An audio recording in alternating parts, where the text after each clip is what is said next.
और उनकी राष्ट्रपति लाल आंख दिखाकर अमेरिका को अब उनके नागरिकों को बेइज्जत और अपमानित करने के बारे में उनको सही मार्ग दिखा सकता है, तो आप क्यों नहीं? The standard operating procedure for deportation by aircraft used by ICE that is effective from 2012. I repeat, that is effective from 2012 provides for the use of restraints.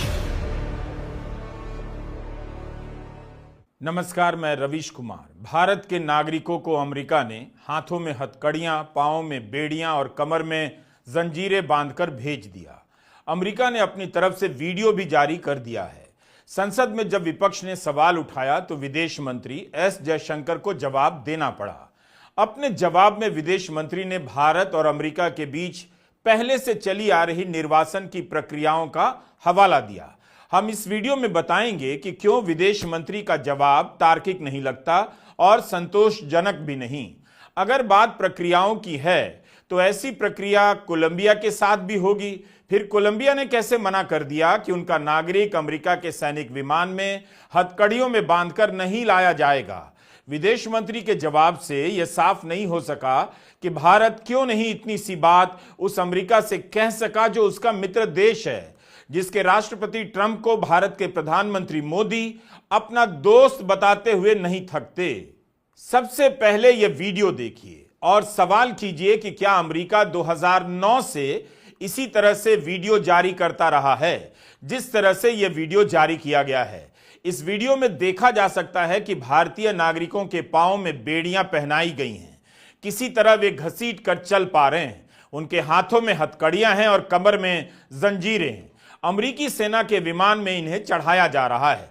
अमेरिकी सुरक्षाकर्मी विमान में सवार हो रहे हैं। इसके बाद विमान अमृतसर के लिए उड़ान भरता है। अमेरिका के बॉर्डर पेट्रोल के अध्यक्ष ने अपने ट्वीट में लिखा है कि अवैध एलियन को भारत भेजा जा रहा है। अभी तक का यह सबसे दूर पहुंचाने का अभियान है। अगर आप अवैध रूप से हमारी सीमा में आए हैं तो आपको ऐसे ही हटाया जाएगा। Honorable members would be aware that the process of deportation is not a new one. I repeat, not a new one, and has been ongoing for several years. I would like to share with the House details of deportation from the United States since 2009. Their numbers, years-wise, as available with our law enforcement authorities, is as follows. 2009, number of deportees 734. 2010, 799. 2011, 597. 2012, 530. 2013, 515. 2014, 591. 2015, 708. 2016, 1303. 2017, 1024. 2018, 1180. 2019, 2042. 2020, 1889. 2021, 805. 2022, 862. 2023, 617. 2024, 1368. 2025, 104. अफसोस कि विदेश मंत्री ने अपने लंबे चौड़े बयान में एक बार भी नहीं कहा कि हथकड़ियों और बेड़ियों में जकड़कर नहीं भेजना चाहिए था। भारत ने एक बार भी नहीं कहा कि अमेरिका ने गलत किया है। 2009 से लेकर 2025 का आंकड़ा देकर विदेश मंत्री का जवाब क्या आपको संतुष्ट कर पा रहा है? यह सही है कि अमेरिका 13 साल से अपनी जमीन पर रहने वाले अवैध भारतीयों को वापस भेजता रहा है, लेकिन इस बार ट्रंप के आने से अवैध प्रवासियों का भेजना केवल सामान्य प्रक्रिया का हिस्सा नहीं है। I will declare a national emergency at our southern border. अगर इतनी ही सामान्य प्रक्रिया थी, 2009 से चली आ रही थी, तो विदेश मंत्री एस जयशंकर 20 जनवरी को ट्रंप की इस बात पर उठकर ताली बजा देते, मगर कुर्सी पर बैठे रह गए जब ट्रंप कहते हैं सीमाओं पर आपातकाल घोषित कर दिया गया है और अब अमेरिका में जो भी अवैध रूप से रहता हुआ पाया जाएगा उसे वापस उसके देश भेज दिया जाएगा। जाहिर है ट्रंप के इस ऐलान में इस बार कुछ अलग था, यह सामान्य प्रक्रिया के तहत दिया गया बयान नहीं था। ट्रंप अपने चुनाव में इन्हें अपराधी और एलियन कहते रहे हैं। विदेश मंत्री ने 2009 का आंकड़ा देकर इस कतार में यूपीए सरकार को भी बिना कहे खड़ा कर दिया, लेकिन इससे मोदी सरकार के समय इस तरह से की जा रही वापसी को लेकर पूरा जवाब नहीं मिलता है। जैसे इसका जवाब नहीं मिलता कि क्या इसी तरह से यानी 2009 से भारतीयों को हथकड़ी पहनाकर, बेड़ी पहनाकर भारत भेजता रहा है। क्या इसी तरह से अमेरिका भारत भेजने के बाद वीडियो ट्वीट करता रहा है और भारत का नाम लेकर एलियन लिखता रहा है? अगर ऐसा होता तो विदेश मंत्री पहले का ऐसा उदाहरण वीडियो जरूर साझा कर देते। अवैध प्रवासियों को निकालने के ट्रंप के अभियान को यहीं तक सीमित नहीं किया जा सकता। देखना चाहिए कि इसके बदले में मेक्सिको, कोलंबिया, ग्वाटेमाला से ट्रंप और क्या कीमत वसूलना चाहते हैं। और अमेरिका इन देशों को अपना मोहरा समझता है। अपनी विस्तारवादी नीतियों का एक छोटा सा प्यादा वह इन देशों को आए दिन ललकारता रहता है, धमकाता रहता है। क्या अब वह उसी कतार में भारत को भी खड़ा कर रहा है? विदेश मंत्री को बताना चाहिए कि अमेरिका इसके पहले भी मेक्सिको से आए लोगों को वापस भेजता रहा है, लेकिन क्या इस तरह से वीडियो जारी करता रहा है कि उन्हें बेड़ियां, हथकड़ियां पहनाई गई हैं और वापस किया जा रहा है। बात केवल अवैध नागरिकों को वापस भेजने की नहीं है, इतना भी भोला बनने की जरूरत नहीं। मौजूदा विषय जो विदेश मंत्री जी ने उठाया, आज राजनीति से ऊपर उठकर भारत मां का सीना 140 करोड़ भारतीयों का सीना छलनी है। सपने जमी पर, हाथ में हथकड़ी, पांव में जंजीर, स्वाभिमान जो है वो धूमिल होता हुआ। सर, 4 सिंपल क्लैरिफिकेशन माननीय विदेश मंत्री जी से हैं। पहली, क्या सरकार जानती है कि 5 फरवरी को 104 भारतीयों को हाथ में हथकड़ी और पांव में जंजीरें लगाकर, जहां 19 महिलाएं भी शामिल थी, 40 घंटे की यात्रा जिसमें एक टॉयलेट, इस अमानवीय तरीके से उनको जबरन भारत भेजा गया और सरकार चुप्पी साधे रही? क्या सरकार जानती है कि 7,25,000 ऐसे भारतीय हैं जिनको अमेरिका इसी प्रकार से वहां से निकालने की तैयारी कर रहा है? क्या यह व्यवहार एक आतंकवादी या उग्रवादी का व्यवहार है भारतीयों से, या एक मानवीय व्यवहार है? इस पर क्या सरकार टिप्पणी करेगी? दूसरी क्लैरिफिकेशन, सर, कितने हजार और भारतीय हैं? हमने वो तो देखे जो हथकड़ी और जंजीरों में बंधकर आए, हमारे भाई बहन और बच्चे, पर कितने हजार ऐसे भारतीय हैं 7,25,000 में से जिन्हें अमेरिका ने डिटेंशन सेंटर में इसी अमानवीय तरीके से बंद कर रखा है? और उनके क्या हालात हैं और क्या उनको आपने काउंसलर एक्सेस दिया है? भारत के नागरिकों को पहले से भेजा जाता रहा है।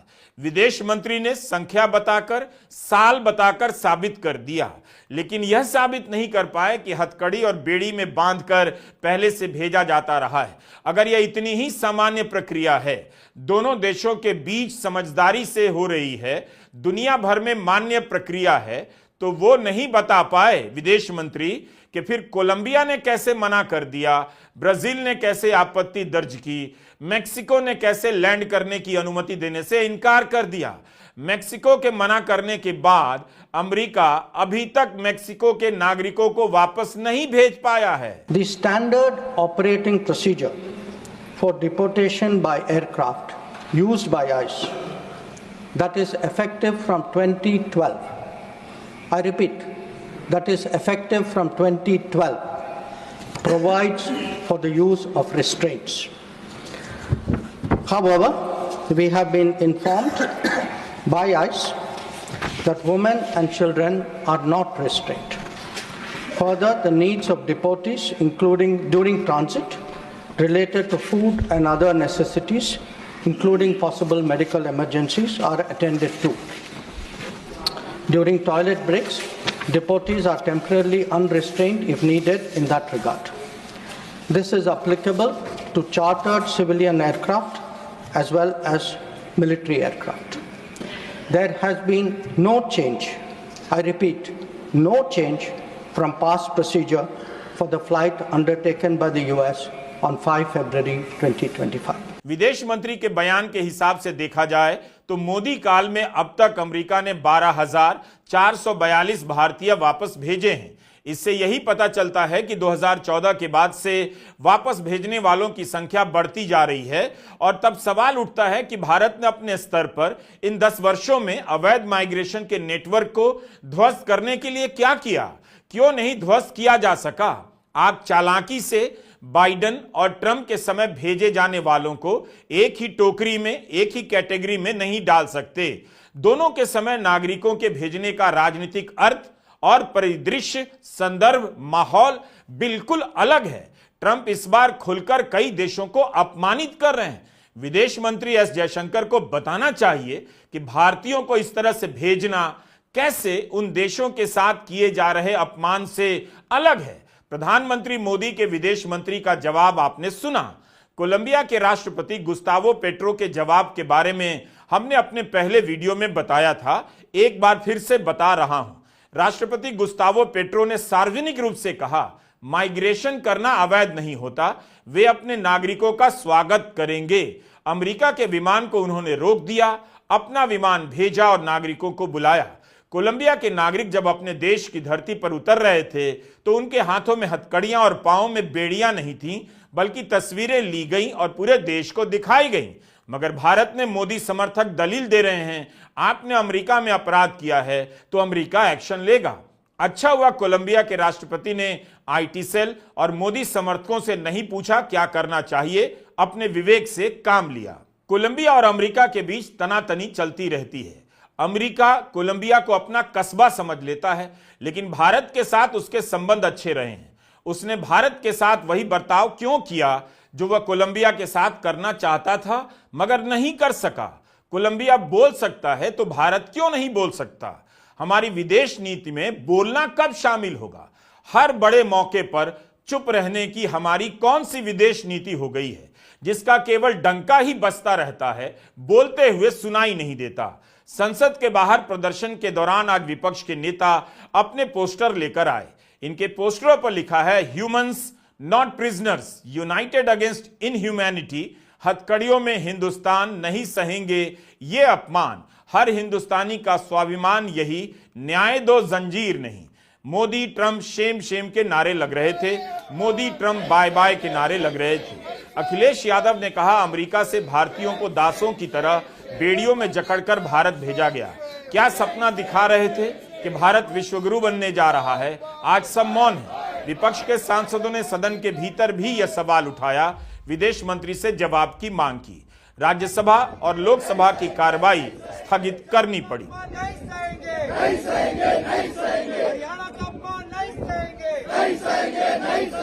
Sir, the House would also share the view of the government that it is in our collective interest to encourage legal mobility and discourage illegal movement. In fact, illegal mobility and migration has many other associated activities also of an illegal nature. Moreover, those of our citizens who have been inveigled into illegal movement themselves become prey to other crimes. They are trapped into both moving and working under inhumane conditions. खुद कह रहे हैं विदेश मंत्री कि अवैध network काम करता है और इस अवैध नेटवर्क की जाल में लोग फंसते हैं, वे भी अपराध के लिए इस्तेमाल होते हैं। विदेश मंत्री कह रहे हैं, लेकिन बताना चाहिए कि 10 साल में यह इतना क्यों बढ़ा। गुजरात में तो बीजेपी की ही सरकार है 2 दशक से ज्यादा समय से, तब भी यह नेटवर्क ध्वस्त नहीं हो सका। बात इतनी नहीं है कि आपने किसी देश का कानून तोड़ा है तो सजा मिलेगी, उससे कौन इनकार कर सकता है। लेकिन क्या हाथ में हथकड़ियां डालकर, बेड़ियां डालकर भेजना ही अंतिम विकल्प था? अगर आप इस बात का समर्थन इस आधार पर करते हैं कि ये अपराधी थे, लेकिन भारत के कानून के हिसाब से तो इन्होंने कोई अपराध नहीं किया, फिर भारत की सीमा में ये अपराधी की तरह क्यों लाए गए, इसका जवाब नहीं दे पाते। पंजाब के एनआरआई मंत्री ने पंजाब के 30 युवाओं का एयरपोर्ट पर स्वागत किया, भरोसा दिलाया कि सरकार मदद करने का प्रयास करेगी। किसी भी सरकार को यही करना चाहिए था जो भगवंत सिंह मान ने किया। इन युवाओं को भरोसा दिलाना उनका काम है, क्योंकि राज्य की नीतियों की असफलता के कारण ही ये नौजवान मजबूर होते हैं अपना राज्य छोड़कर दूसरे देश में जाने और बसने के लिए। हमारा सवाल है कि पंजाब के एनआरआई मंत्री अपने राज्य के लोगों के लिए गए थे, तो क्या यहां गुजरात और हरियाणा के मंत्री को नहीं होना चाहिए था? क्या गुजरात और हरियाणा के भी मंत्री गए थे? जबकि इन दोनों राज्यों के सबसे अधिक यानी 33 लोग वापस भेजे गए हैं। मीडिया रिपोर्ट के अनुसार हरियाणा ने तो अपने लोगों को लाने के लिए कैदियों वाला वैन भेज दिया, जबकि उन्होंने कोई अपराध नहीं किया है। पंजाब के एनआरआई मंत्री कुलदीप सिंह धालीवाल ने बयान दिया है कि नरेंद्र मोदी को अपने मित्र ट्रंप से बात करके इस मसले का हल निकालना चाहिए। बस मेरी गल नूं ध्यान नाल सुनो कि देश के प्रधानमंत्री नरेंद्र मोदी नूं इस टाइम ते अपने मित्र दे नाल अमेरिका के राष्ट्रपति ट्रंप जी दे नाल गल करके बैठ के इस मसले का हल करना चाहिए। और जिहड़े भारतीयों के उत्ते इस वेले डेपूटेशन ते जां जेलों का डर, उन्हां दी ढाल बनना चाहिए ते मसले का हल करना चाहिए। जो लोग आए हैं उनके साथ भारत की सरकार को खड़ा दिखना चाहिए था, कम से कम इतना तो कर सकते थे। विदेश मंत्री के बयान में ऐसा कुछ भी आश्वासन नजर नहीं आया, उनके लिए सांत्वना के शब्द भी नहीं थे। लगता है सरकार और उसके समर्थक इन्हें अपराधी की कैटेगरी में ही देखते रहना चाहते हैं। अगली बार से भारत सरकार को एक काम करना चाहिए, जब प्रधानमंत्री मोदी के लिए भारतीयों को मोदी मोदी करने के लिए बुलाया जाए विदेश की धरती पर, तो चेक कर लिया जाए कि इनमें से कोई अवैध रूप से अमेरिका में तो नहीं रह रहा।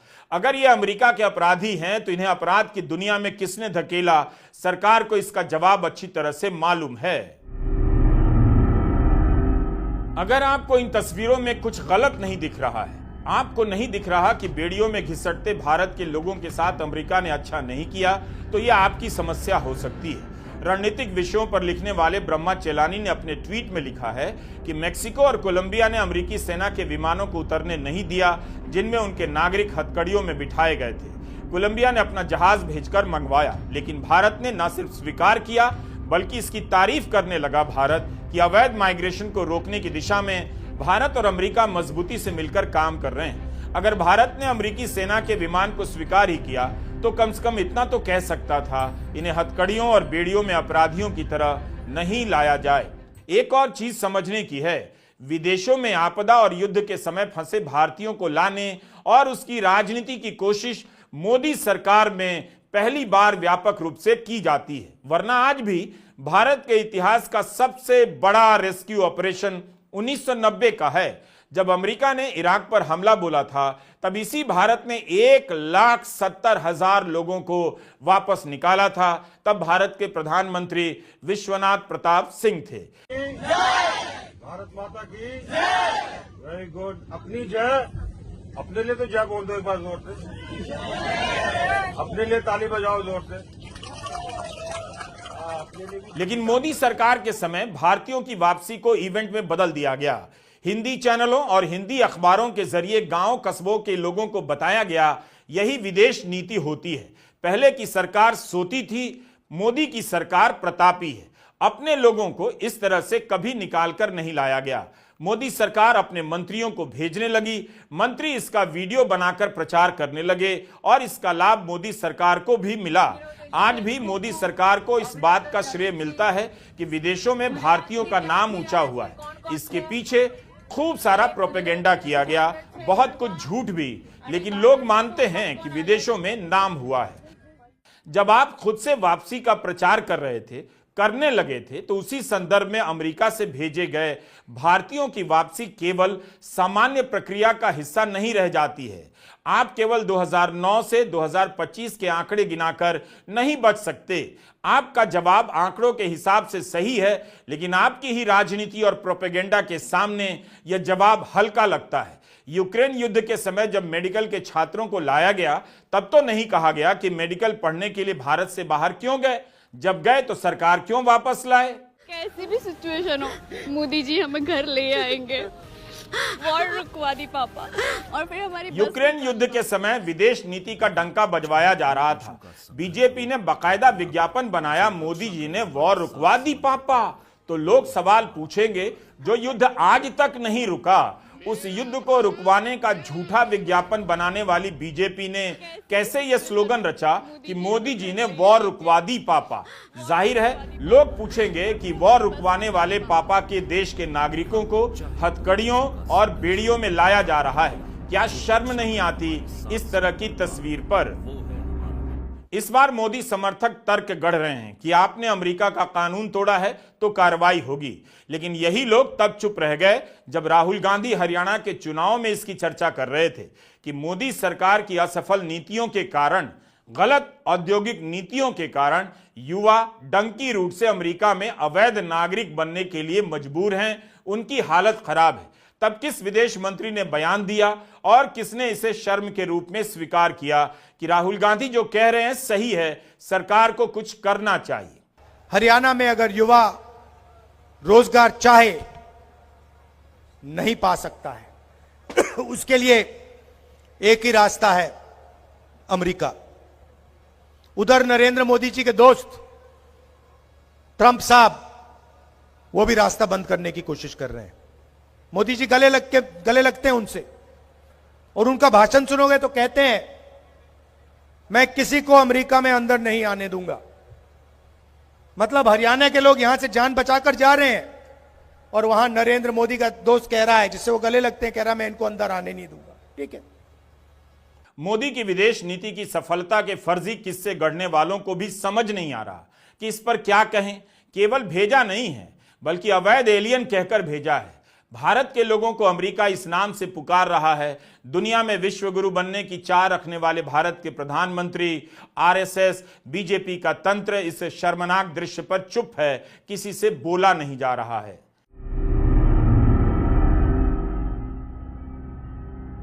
यही वो वीडियो था जो भारत के पत्रकारों को हाथ ना लगे इसकी पूरी कोशिश की गई। और सरकार की बात होती तो एक एक आदमी का इंटरव्यू होता और गोदी चैनलों पर घंटों बहस होती। भारत के अमृतसर के इंटरनेशनल एयरपोर्ट पर जब विमान उतरा तो उतरने का कोई वीडियो भारत में नहीं है, लेकिन इन्हें अमेरिका के विमान में चढ़ाए जाने का आधिकारिक वीडियो जारी हुआ। एक देश चुप है अपने नागरिकों को लेकर, एक देश बाकायदा वीडियो जारी कर बता रहा है कि देखो ऐसे भेज दिया। 15-16 घंटे की फ्लाइट की यात्रा बहुत मुश्किल होती है, कमर अकड़ जाती है, शरीर जकड़ जाता है, लेकिन हाथों में हथकड़ियां डालकर, पांवों में बेड़ियां पहनाकर जिन्हें लाया गया वही जानते हैं उन पर क्या बीती है। गुरदासपुर के जसपाल सिंह ने कहा 24 जनवरी को उनकी गिरफ्तारी हुई, तब से लेकर अमृतसर एयरपोर्ट पर उनके उतरने तक हथकड़ी नहीं खोली गई। कई दिन से लोग इस तरह हथकड़ियों में बंधे रहे। इंडियन एक्सप्रेस से होशियारपुर के हरविंदर सिंह ने कहा है 40 घंटे तक वे इसी हालत में रहे, पैरों में बेड़ियां थीं और अपनी सीट से 1 इंच भी हिलने नहीं दिया गया। बहुत विनती करने पर खुद को घसीट कर टॉयलेट तक जाने की अनुमति मिली। क्रू दरवाजा खोल देता था, फिर हम अंदर जाते थे। हम 40 घंटे तक ठीक से कुछ खा भी नहीं पाए। उन्होंने कहा कि हथकड़ी पहने हुए ही खाना खाओ। हमने बहुत विनती की कि कुछ मिनटों के लिए ही हमारे हाथ पांव खोल दो, पर नहीं खोले। एक क्रू मेंबर ने हम पर दया खाई और कुछ फल दिए। हम सिर्फ शारीरिक रूप से ही दर्द में नहीं थे, मानसिक तौर पर यह यात्रा बहुत तनावपूर्ण थी। इस यात्री का विवरण और राज्यसभा में विदेश मंत्री का जवाब, दोनों में आपको अंतर नजर आएगा। We have been informed by ICE that women and children are not restrained. Further, the needs of deportees, including during transit, related to food and other necessities, including possible medical emergencies, are attended to. During toilet breaks, deportees are temporarily unrestrained if needed in that regard. सारे बयान पंजाब से हमने आपको सुनाए। गुजरात के लोग किस हाल में आए कुछ पता नहीं। यूपी के भी 2 लोग हैं और महाराष्ट्र के भी। सबको पता था कि भारत को यह दिन देखना पड़ेगा। अमेरिका में 7.25 लाख भारतीय बिना पूर्ण दस्तावेज के रह रहे हैं। यह तो सरकार का ही बयान है, तो भारत ने यह नौबत क्यों आने दी? आज बड़ी चिंता हो रही है, कानून तोड़ेंगे तो उसके हिसाब से कार्रवाई होगी। लेकिन 7.25 लाख लोग बिना दस्तावेजों के कैसे अमेरिका चले गए? उनका पता लगाने में भारत का दूतावास क्या कर रहा है? यह बात भी सही नहीं कि जिन्हें वापस भेजा गया है उनकी सूची बाइडेन के समय तैयार हो गई थी।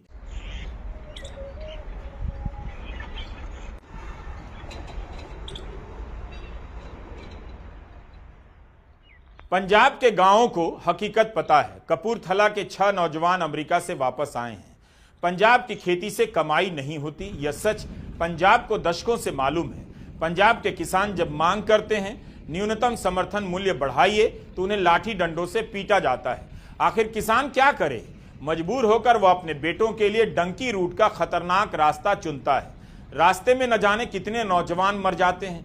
डंकी रूट पर चलने वालों में गुजरात, पंजाब के नौजवान ज्यादा हुआ करते थे, अब हरियाणा भी शामिल है। यह रास्ता उन्हीं में से एक नौजवान जसकरण के घर की तरफ जाता होगा। जसकरण की मां अब देख नहीं सकती।